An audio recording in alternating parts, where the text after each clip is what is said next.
Hello dear online learners, welcome back to the Lesson BC YouTube channel.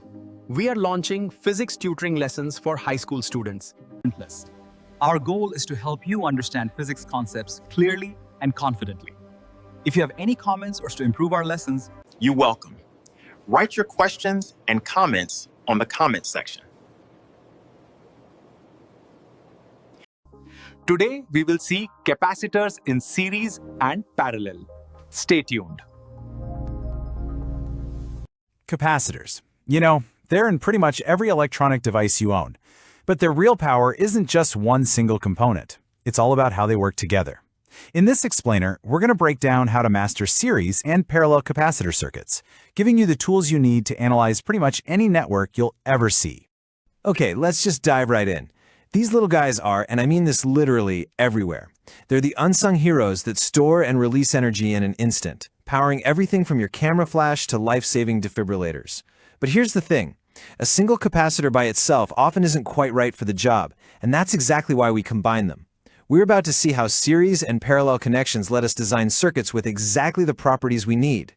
So, before we can even think about combining them, we have to be absolutely crystal clear on what a capacitor is actually doing. Let's start with the foundation, the core concept of capacitance itself. At its heart, capacitance, which we call C, is really just a simple ratio. Think of it as the charge-holding capacity of a component. It tells us how much charge, Q, it can store for every 1 volt of electrical potential, V, that we apply across it. The unit we use is the farad, named after the brilliant Michael Faraday. Now, a 1 farad capacitor is, well, it's huge. In the real world, we're usually dealing with microfarads or even smaller units. But this isn't just about a formula on a page, right? The real physics here is all about energy. When you pile charge up on those capacitor plates, you're not just storing electrons. You are creating an electric field in the space between them, and that field is where the capacitor stores its potential energy, just waiting to be released. And this formula shows us exactly how you'd build one. If we're talking about a simple parallel plate capacitor, its capacitance is all about its physical shape, its geometry. If you have a larger plate area, A, that gives you more room for charge to spread out, which increases your capacitance. And, this is critical, if you decrease the distance D between the plates, you get a stronger electric field for the same voltage, which also boosts the capacitance. So remember, bigger plates closer together means you can store more charge. Okay, we've got the fundamentals down. Now let's start combining them. First up, series circuits.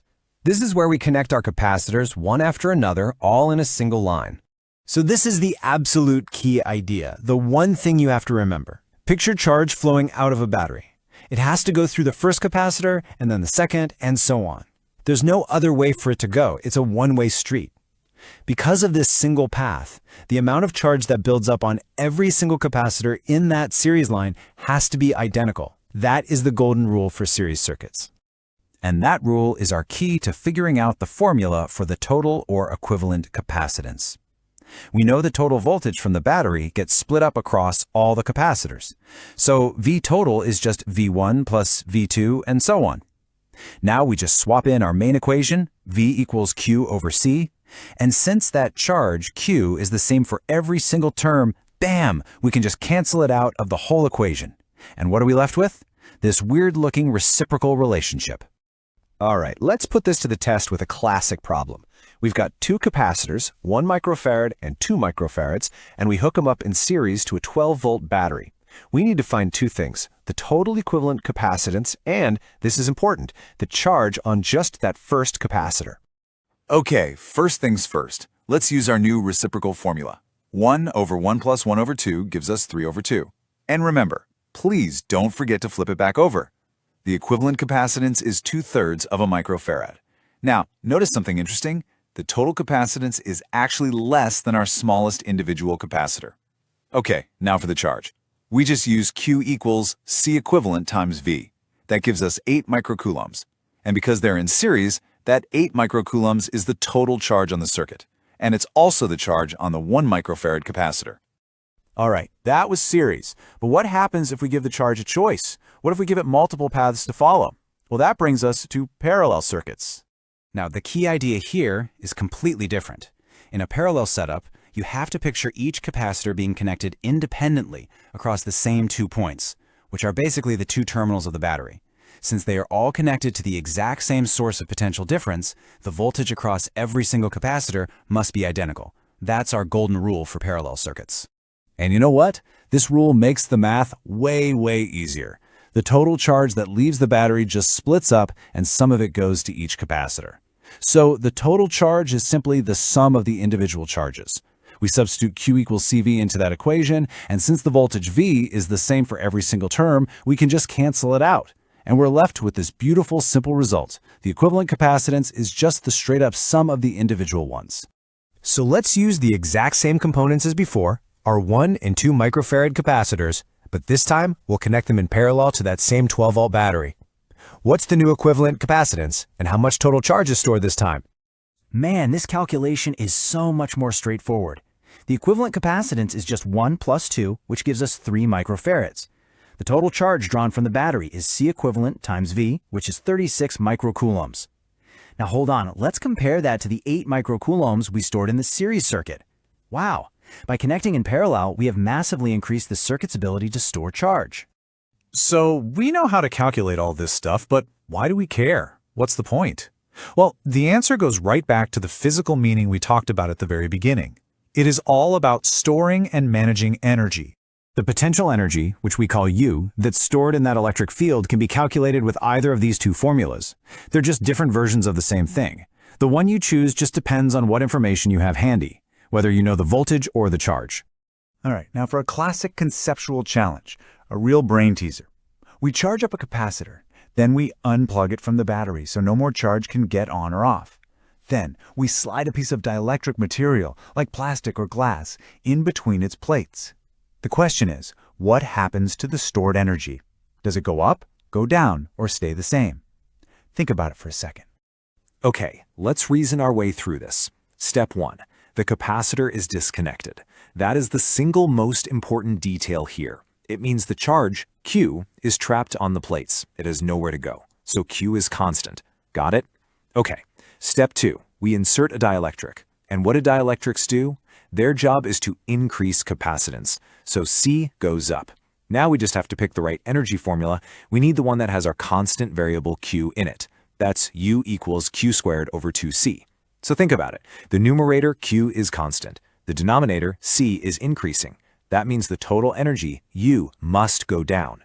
But wait, where did it go? It's not magic. The electric field inside the capacitor actually pulls the dielectric material in, doing work in the process. That work expends some of the capacitor's stored energy, which is why the final energy is lower. Pretty cool, right?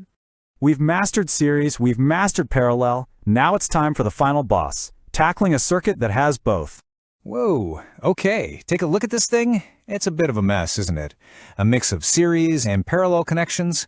Our goal is to simplify this entire network down to just one single equivalent capacitor between points A and B. It looks complex, I know, but the strategy is to just break it down into smaller, simpler pieces. So where do we even start? The strategy we use is called the reduction method. You just look for the simplest, most obvious group in the circuit. For instance, notice those 2 capacitors on the far right? They're in a simple parallel arrangement. So we combine them first by just adding their capacitances. Then imagine you redraw the circuit, replacing those 2 with their new single equivalent. Now what do you have? Well, that new capacitor is now in series with the one to its left. So then you combine those 2 using the reciprocal formula. You see the pattern? We just keep chipping away at it like this, redrawing the circuit at each step until we've reduced the whole complex mess down to just one value. And to pull all this together, just look at this summary. Seriously, this table is your ultimate study guide. In series, charge is king. It's the same everywhere. In parallel, voltage rules. It's the same everywhere. In series, your equivalent capacitance always goes down. In parallel, it always goes up. If you can burn these relationships into your brain, you are going to be set for any problem they can throw at you. And that brings us to our final thought. We've clearly seen that parallel circuits are absolute powerhouses when it comes to storing charge. So, why would any engineer intentionally choose a series design that stores less charge and less energy? What other advantages could that single-path configuration possibly offer? Maybe think about voltage distribution, or what happens if you need to create a very specific, smaller capacitance value using only the parts you have on hand. It's a great little puzzle to think about. Thanks for joining me. Don't forget to subscribe to our YouTube channel and follow our TikTok channel for more exciting physics content. See you in the next lesson.